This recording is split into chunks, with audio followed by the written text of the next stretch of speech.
Hello everyone, and thank you so much for watching. I'm Sarah with encc, and today I just wanted to talk a bit about neurodiversity and education. So one of the biggest things with being neurodivergent is a lot of the systems are not designed to help people explore different ways of learning and different ways of knowing. And we really promote this idea that this is the way to do it. And if you can't do it that way, then you can't do it. And that was something that I really believed in growing up as an ADHD person. If I saw the way that other people did it and I wasn't able to do it that way, I really just thought that I was the problem and that I either had to do it that way or it was never going to get done. One of the things that I have learned is it's okay if the way that you do it is not the quickest. It is okay if the way that you do it is not the most efficient. If the way that you do it makes sense for you and it works for you and it allows you to do it. One of the subjects that I never thought that I would enjoy teaching is math.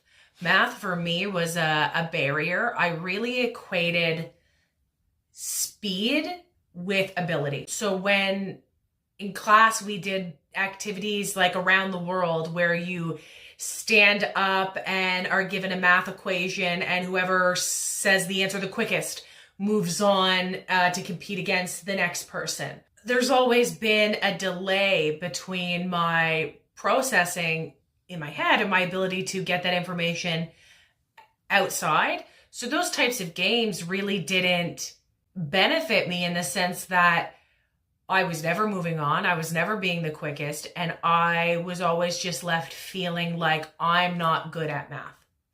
So I avoided it for years. I didn't want to do it. And it wasn't actually until I found myself in a position where I had to teach math, where I actually finally faced my barriers with math and actually had to address what it was that was stopping me from being able to learn. And honestly, the biggest thing was my own self-esteem and my own self-confidence. I worked with adult learners for 6 years. And in that time, one of the biggest things that I noticed was self-esteem, that self-confidence and not thinking you can do it really was one of the biggest things that I needed to help students overcome. And unfortunately, the reason why that was entrenched is because the methods that they were being taught with weren't working for them. So with those methods, they really weren't able to learn and take it in. So they really did think that they weren't able to do it. And there is nothing better than helping somebody understand a math concept that they just couldn't quite grasp. Now that is a sentence I really never thought I would say, but it genuinely has become one of the greatest experiences that I could ever be a part of, is helping neurodivergent learners understand that they are more than capable if we find a way that works for them.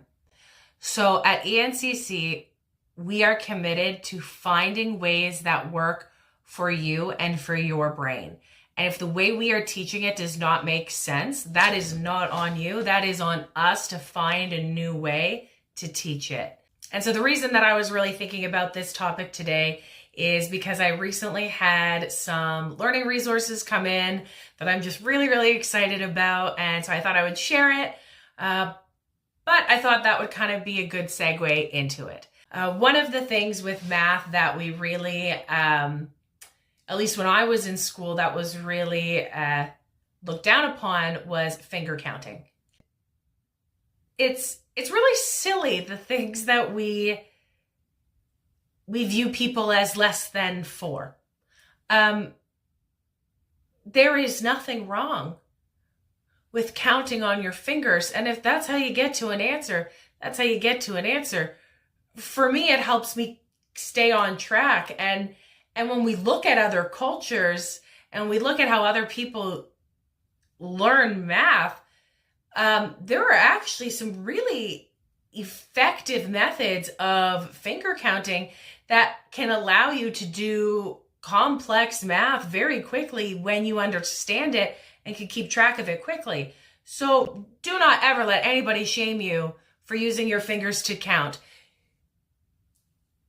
Use the resources that you have to access the information that you need to access. And if that means using your fingers to count, then use your fingers to count. That said, I'm very excited for my new finger counting math board. Little Velcro fingers so we can practice and move them. And then there's these little tiles that can come with it. We can create our own little equations. So yeah, I just thought that was exciting. Another thing that I found really exciting, again, working with adults, I found one of the best ways to teach fractions, because most people hate fractions, is money. But that's not always the easiest thing to teach now, as people don't always have cash on them. So I got this little fake money kit, and I'm just really excited to teach fractions with it. So those are all my math resources that came in. And then for a more kind of just like general resource, I got my colored overlays came in. And so these are really exciting. So they have been found to be beneficial for some people with dyslexia or visual processing disorders, people with ADHD, some people with ASD, different things like that have found it to be calming and helpful.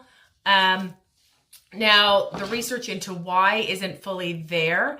However, studies are showing that self-reported benefits.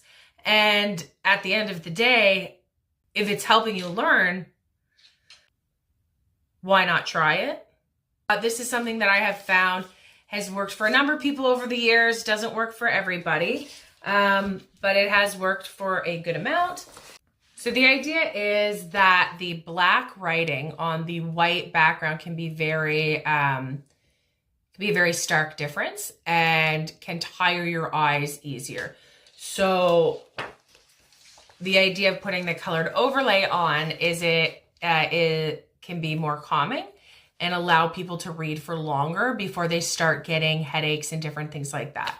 That has been one of the biggest things that I have heard benefits of, is people not getting headaches from reading with using the colored overlay. So I got them in a couple different ways. Different colors work for different people. I haven't found anybody actually find the red helpful other than it just being their favorite color. Typically people gravitate towards the greens and the blues. That seems to be the most reported beneficial color. I also have these little strips that also have a guided line, so it can help you stay on like where you're at on the page. And then I have them where they're isolated so that you can only see one line at a time. So it really depends on the person. Some people really need to only see one line at a time. Some people really need to see the whole page. For me, this is very overwhelming where I can't see above and below it. My mind just starts telling me that there's missing information that I can't see, and then it won't actually let me read what's there because of that. But for others, that side information is what is distracting. So that can be very helpful. And then these ones can also allow you to read the directions at the top of the page and then work out the problems on the bottom of the page. So yeah, these are my new resources that came in. I just wanted to share that. Thank you so much for watching, and I hope to see you in my next video.